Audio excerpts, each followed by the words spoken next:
Ci spostiamo, sempre nell'ambito normativo, all'Unione Europea e a come i programmi normativi dell'Unione Europea impattino sull'industria della rotocalco. E allora, se c'è, mi collegherei con Laetitia Reynaud di Intergraph, che è la Federazione Europea per la Stampa e la Comunicazione Digitale. Hello, welcome. Hello, thank you. The EU policy agenda, what does it mean for the rotogravure industry? Cioè appunto i programmi normativi dell'Unione Europea e cosa significano per l'industria della rotocalco. Laetitia Reynaud, policy advisor presso Intergraph. Please go ahead. Thank you very much, Matteo. Thank you. I would like also to thank Acimga for the invitation to speak at this event today. The purpose of my presentation is to give you a short overview on the current policy issues that are impacting the gravure printing industry. A quick word on Intergraph first. We are the European trade association representing the printing, the graphic industry. We cover all processes and all print products. Our members are national printing associations, and we increasingly welcome suppliers as associate members. We are therefore very grateful to now have Acimga as associate member. Our main task is to do advocacy work and represent the printing industry towards the European institutions in Brussels. We provide a platform for exchange of information and best practices for members. And we also organize events and provide statistics and economic information on the sector. You can follow us on LinkedIn and Twitter, and also check our website and sign up for newsletter, newsflash to keep track. Let me put some context to my presentation. You have a timeline here starting in May 2019. That was the date of the European elections, which led to the creation of a new European Parliament, which itself elected a new European Commission led by President Ursula von der Leyen. Shortly after it has taken office, end of 2019, the new Commission had to face two significant challenges. The UK officially leaving the EU in January 2020, and of course the pandemic.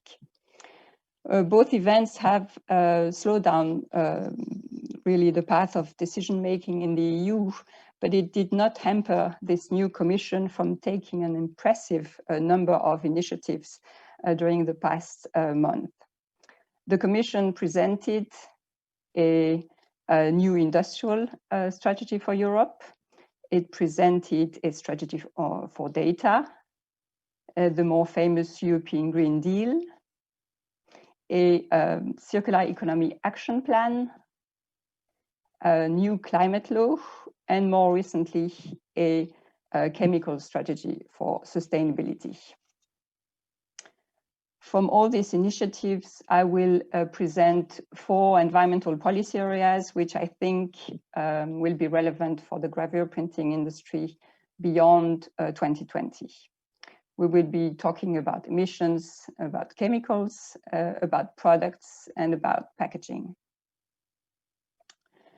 One of the big milestones of the EU in 2020 that is included in both the European Green Deal and the new climate law is the commitment to have the EU as the first world's climate neutral continent in 2050.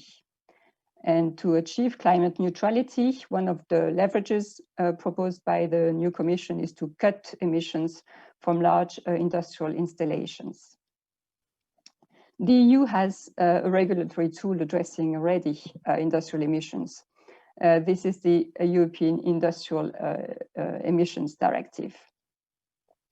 For several printing processes, including gravure printing, the main pollutants are VOCs, volatile organic compounds, stemming from the use of solvents.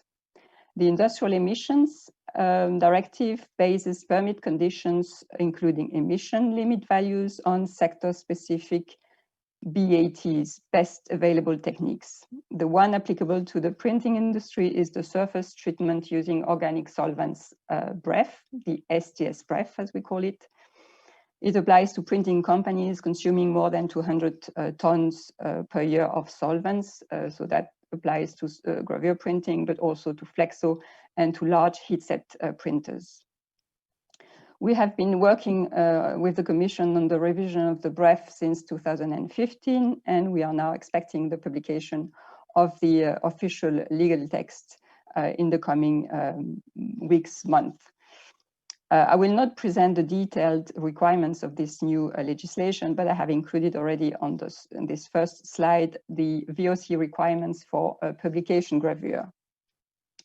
In order to reduce VOC emissions from publication gravure printing, the best available technique is to use a toluene recovery system based on absorption and use of retention ink or automatic cylinder cleaning with air extraction to the toluene recovery system. The BREF also sets a limit value for fugitive emissions of VOC and VOC emission in waste gases. As far as non-publication gravure is concerned, the BREF sets a limit level for total emissions, or as an alternative, a combination of a limit for fugitive emissions of VOC combined with a limit for VOC emissions in waste gases. In addition to VOC emissions, the BREF includes also requirements on energy consumption, water emissions, dust, and general management systems. All environmental permits will have to be updated by 2024 based on these new requirements. Now the question is, do we have as industry to fear further measures in the coming years? Well, at European level, I do not expect new measures in the coming years, in particular as VOC emissions are generally well under control in Europe. In almost 30 years, VOC emissions have been divided by more than 2, and industrial processes only represent a share of less than 50%.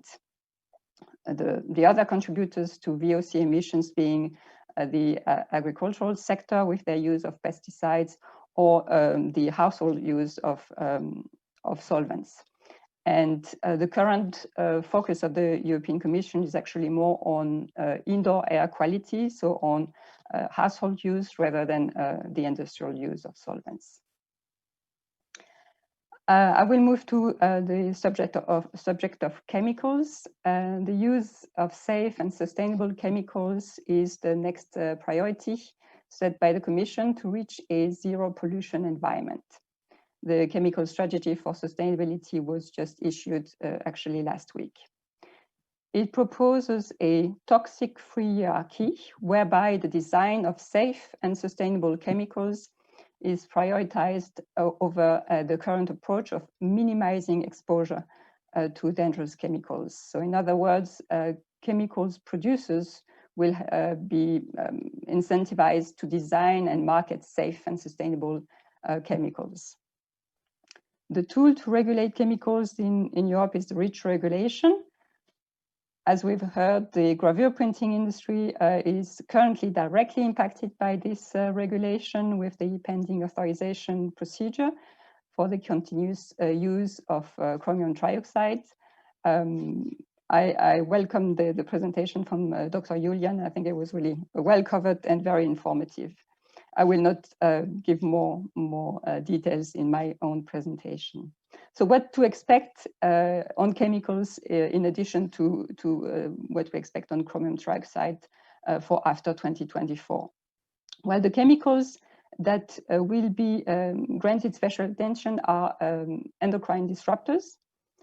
The EU aims to establish a legally binding hazard classification of endocrine disruptors and ban them in consumer goods. The other chemical that will be under the spotlight are PFAS. We expect their use to be restricted. This is a chemical that is known by the printing industry for its use in paper and board food packaging to make them resistant to water and grease, typically in pizza boxes or popcorn bags. The third area I wanted to mention is the design of sustainable print products. Product policy is probably the next area where we should expect a lot of actions from the EU. The Commission considered as up to 80% of product environmental impact are determined at the design phase. The Commission will therefore propose a legislation probably next year in 2021. What do we expect in this upcoming legislation? Well, definitely requirements on durability, reusability, repairability, and recyclability of products. We also expect an increase requirement on recycled content in products. There will definitely be new initiatives on the reduction of the carbon and environmental footprint of products.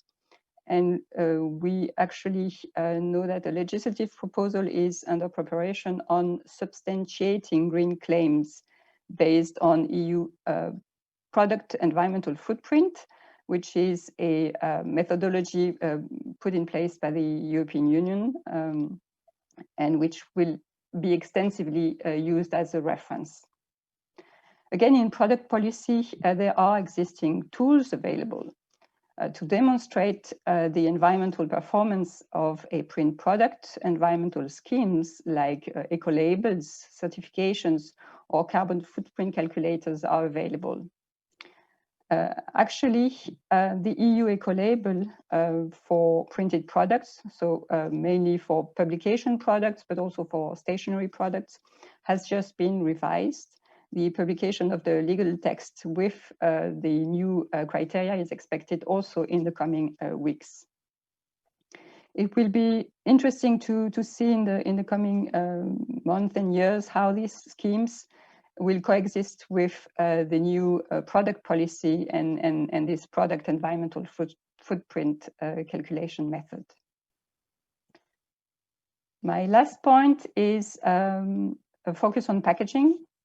There are various policy initiatives that will impact packaging, and in particular food packaging, and will force industry to find the right balance between circularity and safety. When it comes to circularity of packaging products, the European Commission is expected to review the Packaging and Packaging Waste Directive, and we also already can expect a number of new requirements, like reducing over-packaging and packaging waste, driving design for reuse and recyclability of packaging, reducing the complexity of packaging materials. The continuous focus on plastic remains.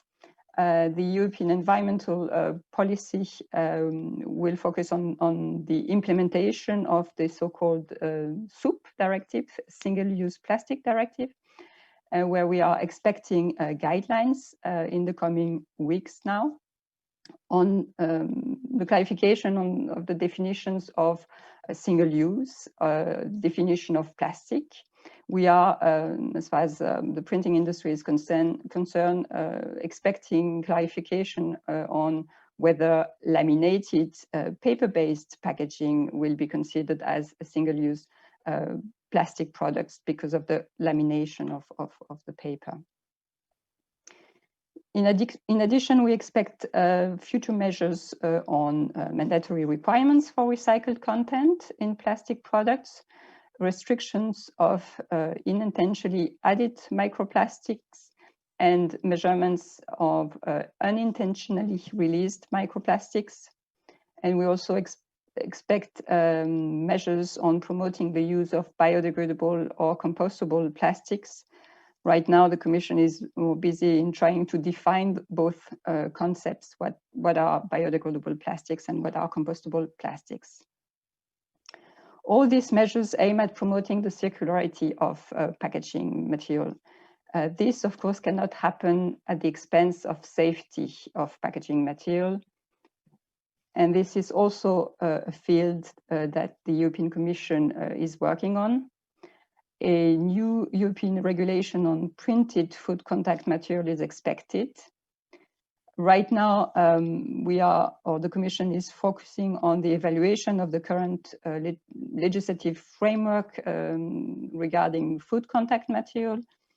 And it is also monitoring the situation in Germany with the pending notification of the printing ink ordinance and the already notified mineral oil ordinance. So the proposal from the Commission is expected in 2022. And the key element from the perspective of the printing industry is or will be to see how the industry will have to demonstrate compliance with the legislation. Well, with this last slide, I would like to thank Acimga again for the invitation and all of you for listening. Thank you.